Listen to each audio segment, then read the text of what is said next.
Hi, this is Ambie from Board Game Blitz, and today I'm going to talk about all the games I played over the last month, which was December.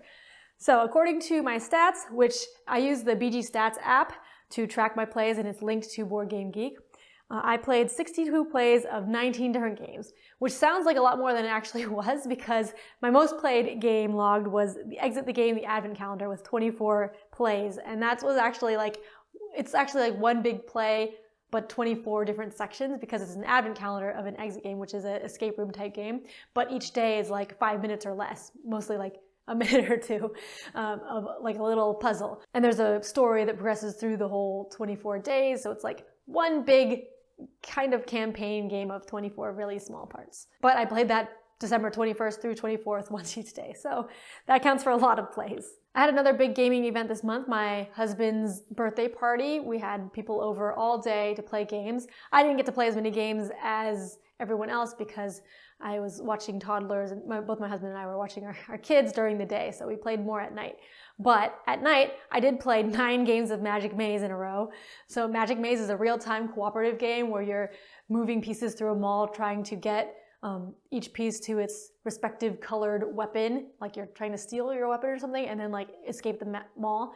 But like you're flipping over tiles to explore. And then the catch is, well, each person, you can move all of the 4 different people, but like you only have one movement direction. So like I can move all the pieces east and someone else can move all the pieces north, and you're working together and you cannot talk to each other. So you're trying to get to the pieces, different places, and you might have a different idea of what you want the pieces to do. So it can get very hectic. But we played a lot of the scenarios in that game. There's different scenarios that add on new rules and stuff as you progress. So we played a lot of it. I also have 6 plays of Cross Clues, which is our go-to word party game at the end of game night. It's a cooperative word guessing game where you're trying to give a clue while other people are also giving clues. Everyone's just real-time cooperative, giving clues and trying to guess, connecting a grid of words and trying to fulfill the whole grid in. And that's actually my most played game of 2022. I don't know if I'm gonna do a recap of my whole 2022 stats at some point, but maybe I will. Oh, and this is kind of blank right now. Just pretend something fun is there. Maybe I'll green screen something, or I guess off-white screen something. But I'm moving around the studio and haven't put anything up yet. All right, I also have 3 plays logged of Key Enigma Kalinasu Adventures. So this was an escape room type game that I started playing last month, but there's 4 chapters to it, so I played the other 3 chapters. And it's a mixture of physical components and then also a web app where you're chatting with someone in AI, but you're chatting with someone and entering in answers, and then there's like some stuff on the website. Some of the clues are on the websites and stuff, and sometimes you have to email. So I enjoyed that. It did have more internet stuff than I usually like in an escape room game. And sometimes the website itself was kind of difficult to work with, like the interface wasn't the best, but I enjoyed it and it was very thematic. I also have 3 plays of Ready, Set, Bet. So I played this first at my husband's birthday party. This is a horse racing betting game.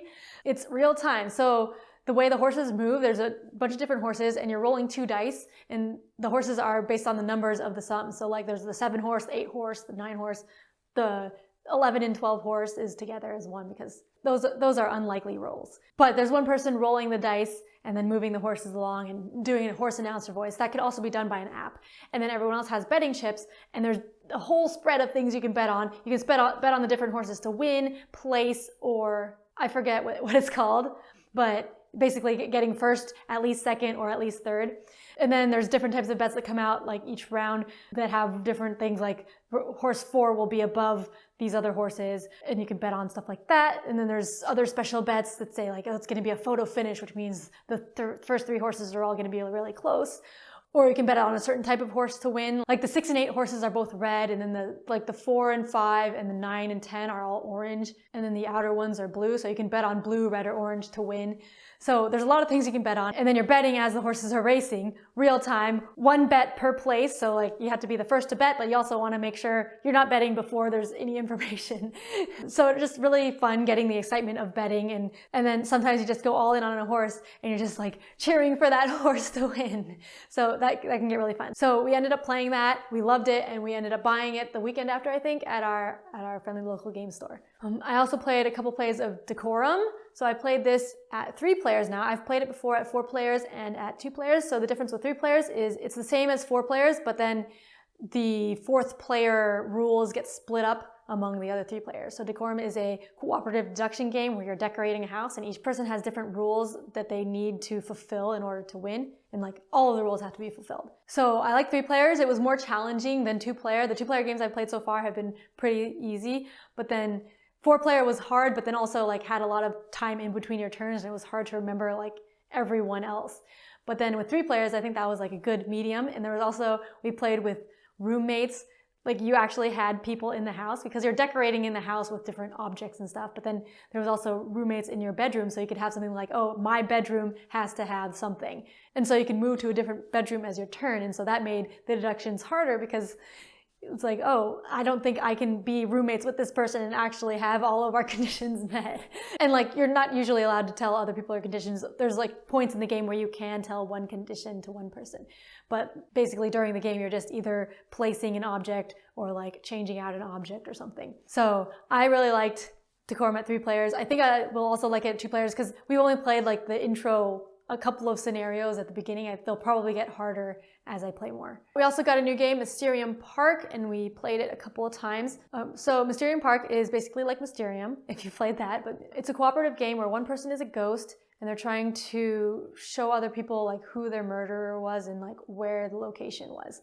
So the game is full of different art cards. In the Mysterium Park, there's the culprit cards, so like different people, and they have different like objects near them on the cards that show what type of person they are, I guess. That's in a grid. And so the ghost will know which one is each player's culprit that they need to guess. And they have them guess it by giving them art cards, which are like surreal art things with lots of different items on it. It's kind of like Dixit type cards. But you're giving them these as hints to guide them towards the correct person. But it's kind of hard because like some of the people are similar and they don't know why you're giving them that because you can't talk. You can only just give them the cards. So it's like that with the person, and then there's also location cards in the next round, and then you have to ultimately figure out the person and location together at the final round before you run out of time. So Mysterium Park is a lot easier to set up than Mysterium because Mysterium had a lot of setup with like shuffling cards and having 2 copies of each card and stuff, whereas Mysterium Park has a little like grid and then a grid guide card, so you can just see that. But a lot of the cards were very similar because it's all, in Mysterium Park, it's all in a carnival. So like all of the people were all different people acting in the carnival. And then the locations are all like different carnival game locations. So it was hard to, for me, it was harder to differentiate them and try to guess. So, but I do like Mysterium, and we don't own Mysterium, so now we own Mysterium Park, and that was fun. I also have a couple plays of Storytime Chess. So, you know, in last week's video, we culled a lot of games from our collection. We got rid of a bunch of games. But right after I edited that, I ended up buying some more games. I went to the Barnes & Noble sale. They had 50% off games, and the regular board game area had a lot of the games were already bought. So I found like 1 game there. But then I went to the children's section. I wasn't expecting to buy any games, and I ended up buying like 5 children's games there because that part was relatively untouched. People don't go to the children's game section when they're looking for board game deals, I guess. So one of the games I got was Storytime Chess, which teaches chess to kids. It's for ages 3 and up, and it teaches them through a story, which I thought was really neat. And we were able to play a little bit. So we've played like the first couple of characters, which is King Chomper and King Shaky are the 2 different kings. So King Chomper can only move 1 space at a time because he eats so much and his belly's so big, so he can only move a little bit. And then King Shaky is like scared of everything outside, so he can only move 1 space at a time. So you read this story that tells them about the character, and then they have little mini games where like they have the pizza out on the chessboard, and then you have to like move it 1 space at a time to grab the pizza. So it's kind of teaching you the different chess pieces and moves. So far we've only done the kings, but my kids are kind of getting it. When I was doing it one-on-one with one of my kids, he was able to play it and actually like be following the rules. But then when both of them are playing at the same time, they kind of get distracted and start like messing around too much. So it's hard to get both of them to play by the rules, but I've been able to play it a few times with one of my kids. Okay, on to games I played once. So I played Cantaloop Breaking into Prison, which is a point-and-click adventure in a board game. I haven't finished it yet, but I started it actually on New Year's Eve. I streamed it for Tabletop Live Network. and I'm enjoying it so far. Basically, it has different pages with the pictures of the locations you're in, and then a lot of passages that you can read in a little red decoder because it has like the red text over the passages, so you have to use the decoder to see it. And then there's a bunch of different item cards that you can get, and you combine the items with the different places or combine items with themselves and then read the corresponding passage, and you're trying to do stuff. And the theme is you're like trying to run a heist, or you're trying to get people for your heist. And one of them is in prison, so you need to break into prison. I also played Hardback, which is a card game, a deck building card game where you're building words. So I had played Paperback a long time ago, and I enjoyed that, but I had never played Hardback, which is kind of its sequel. But in the game, each card is a different letter and they have different abilities. So on your turn, you have a hand of letters, and then you can use some of them as wilds, but you have to turn it face down, so you can't use its ability. And the abilities are things like give you money, give you points, or like some other special abilities. And so when you make a word, then you can use those letters, abilities, and then you can use the money to buy more cards, which are more letters that have better abilities. And then those go back into your deck, and you'll get to shuffle and redraw again. And in Hardback, as opposed to Paperback, it's more complicated. There's different genres of books. So there's like romance novels, which their special ability is to trash cards because they're trashy romance novels. And then there's like horror novels and other things that each type of novel gives you a different type of bonus. But then if you play 2 or more cards from the same type of novel, you get like an extra bonus for each of those cards. So you want to like try to get multiple of the same genre together. So that was pretty fun. We don't really have any deck building games other than that now because we had gotten rid of Dominion and Paperback a while ago, but I liked this one. I also got to play Ghost Stories, which is a cooperative game. I actually only played part of this game because this was during my husband's birthday party during the day, and I played part of the game, and then like for the second part, I needed to give my kids lunch, and so one of my friends stepped in for the last part. But we won, so I counted that as a play. I think I played more than half of it. But in Ghost Stories, you're working together to protect a town against a bunch of ghosts, and then like the big bad evil incarnation of a bad ghost. So the town is a 3x3 grid of tiles, and each tile has a different special power you can do. So you move on your turn, and then you can either do the special tile or fight ghosts that are next to that tile, because there's going to be ghosts on the outside of the town. And they keep coming, so you're trying to like fight the ghosts by rolling dice and trying to match the colors that are needed to kill the ghosts. But also you can collect tokens to help you fight the ghosts. You're basically trying to survive because the ghosts just keep coming every turn, and then destroy the big bad boss ghosts near the end of the deck. So I like this game. I like tough cooperative games where you're always like about to die, which Ghost Stories is like the epitome of that kind of. So it was fun getting to play that again. I also played Winner's Circle, which is another horse betting racing game. This, before Ready Set Bet, I think was my previous favorite horse racing betting game, but I think now Ready Set Bet is my favorite. But in Winner's Circle, this time you're betting before the horses race, and you bet on different horses, but then the way the horses race is on your turn, you roll a die, and then you get to pick which horse to move. So the horses have different stats based on the die roll. So like the icon, the die shows up, the horses have like the regular horse head, which is the most common roll. It'll say, oh, if you roll that, then this horse can move a 6, or another horse would move a 2 or something. And so the horses have different stats, and they all have the same expected value, I think, but you'll be betting on different horses, and other people will be betting on different horses. And once you move a horse, then you have to flip it over, and it can't move until all the other horses have moved. So you can either move like a horse that you want to move, that you've bet on, really far, or maybe you can move something that you didn't bet on, like a low number, so that it doesn't get to move really far for one of its other dice rolls. So there's a lot of like trying to screw over the opponent's horses, and then also like collusion with other people because you guys bet on the same horse together and you're trying to get that one to win. So that one's also really fun. It's not as much of like the cheering frantic part because it's not real time, but there's more collusion and negotiation with that one. I also got to play Letter Jam, which is a cooperative deduction word game. Everyone has cards that make up a word. Each card is a letter, and you don't know what letters you have, but each turn you have like one letter face out, and everyone has one letter face out. And so you're giving clues to other people by making a word with the letters that you see. And you make the word by saying, okay, this letter is number 1, this one's number 2, this one's number 3. And so people know the other words in the word, but not what their own is. So they're trying to figure out what their letter is based on the clue that you gave. And after so many rounds, you have to get everyone to guess their letters and guess their word. This one's a tough one, and you need a group that's like all ready for a word deduction game, because like if one person just can't get their letters, everyone needs to get their letters in order to win. And so you need to get your letter in order to move on to the next letter. And if you have a 5-letter word, like you need to make sure that people are getting their letters. But I like it. I like deduction games, cooperative games, and word games are pretty fun too. So Letter Jam is a good one. All right, the next game actually isn't in Board Game Geek. I'm going to talk about a couple of games here out of order according to my BG stats. But we went to Gamelandia, which is a local game store. They actually bought some copies of my book Board Game Day to sell at their retail store. So we went there and then we played some games there because they have like a room where you can check out games in their library and play. So we were able to try out a bunch of different kids' games. Most of them I did not log because my kids didn't actually play them by the rules. But there was Snug as a Bug in a Rug, which is a Peaceable Kingdom game for like 2-year-olds.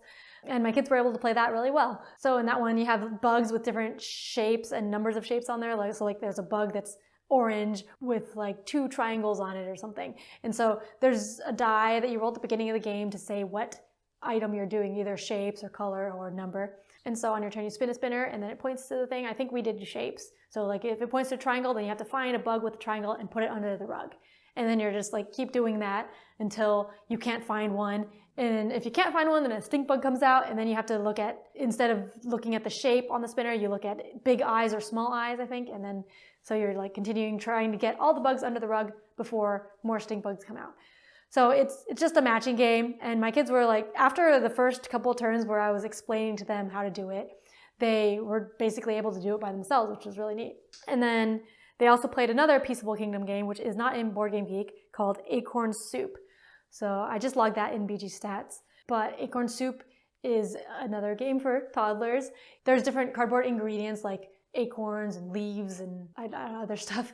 But there's recipe cards that have the number 1, 2, or 3 of items. So there's like 1 acorn, and then it says 2 leaves, and it has like a picture of 2 leaves. And so they put all the ingredients in the pot and then stir it and make acorn soup. So each of them were able to make 1 recipe. And that was actually outside Gamelandia in the front area. They have demos of games set up. So that was pretty neat. All right, another game I played was Decrypto. This is a team word guessing game where your team has 4 words that everyone on the team knows, but you're trying to guess a code. So like the words are numbered 1, 2, 3, 4. And then on your turn, one person will know the code 3, 2, 4. And you're trying to get your teammates to guess it by giving clues. As rounds go on, your words stay the same and you're doing new codes. But the other team knows what the clues you gave were and what the answers were. So they're going to be trying to intercept and guess the code. So like you have to give clues that aren't too similar to previous clues, but will still be good for your team because you don't want to mess up, because if you mess up, then you lose points. And if the other team intercepts, then they get points. So it's really fun just trying to think of obscure, but not too obscure clues that don't connect to previous clues. It's pretty hard too. Another game with my kids was Disney's It's a Small World game. I might have mentioned this before, but this is a matching game. So it's based on the Small World ride, and it's got this cool 3D presence. But there's a team mode and a cooperative mode. I've only played the cooperative mode. But basically, you're moving a boat around and you draw cards on your turn. And each card has a different image that matches one of the people or things on the Small World board area. And you have to find the match and then score it. And the match has to be like in an area that your boat is. There's like 4 quadrants and your boat moves around. And then there's different things you can do with spinning the board. But my kids really love finding the matches. They love matching things with everything. And they like the pictures in Small World. There's a lot of different pictures that are fun to look at. Another word party game we played was Clover. This is a cooperative word party game. Each person is going to have 4 cards that have 4 words around the sides. And they have them in a grid. So there's like 2 words on each edge. And you're trying to give clues that link those 2 words. So you're going to have a clue for each side of your square grid. But then you mix up the cards and add another card. And then the other people will see your clues and the cards, but then they have to figure out where each card goes and orient them correctly so that it matches up your clues. And sometimes like the card that is put in as a bonus card can really mess up with the clues because it can match the clues perfectly. It's pretty fun, and we did really well in this game. You get a couple of tries. Like, I think if you mess up, if the people don't guess right the first time, you tell them how many or like which ones were correct, and then they get another chance. But I think we got them right on the first try for a lot of the people, which was really neat. And then last, I played one play of Break the Cube, which I mentioned last month. It's a spatial deduction puzzle game. I played this 2 players, so 1 versus 1, which is I think how it should be. But you're each building a structure out of 3 different cube objects, 3D polyominoes, I don't know what those are called. And then the other person is trying to guess your structure by asking, each turn you get to ask like a grid coordinate, and then they say what they see from that coordinate. So it could be either like from the front or like from the top. They say what colors are showing in that specific coordinate. And then you're trying to like recreate this shape and be the first one to do that. So it's a fun little spatial puzzle. So that was it for December. I might have a video for my whole 2022 year in review. I'm not sure if I will. Maybe I'll just look at some fun stats or something in a future video. But before that, you can check out some of my other videos, and make sure to like and subscribe if you enjoyed the video, and comment below what your favorite plays of December were. Thanks for watching Board Game Blitz. Bye.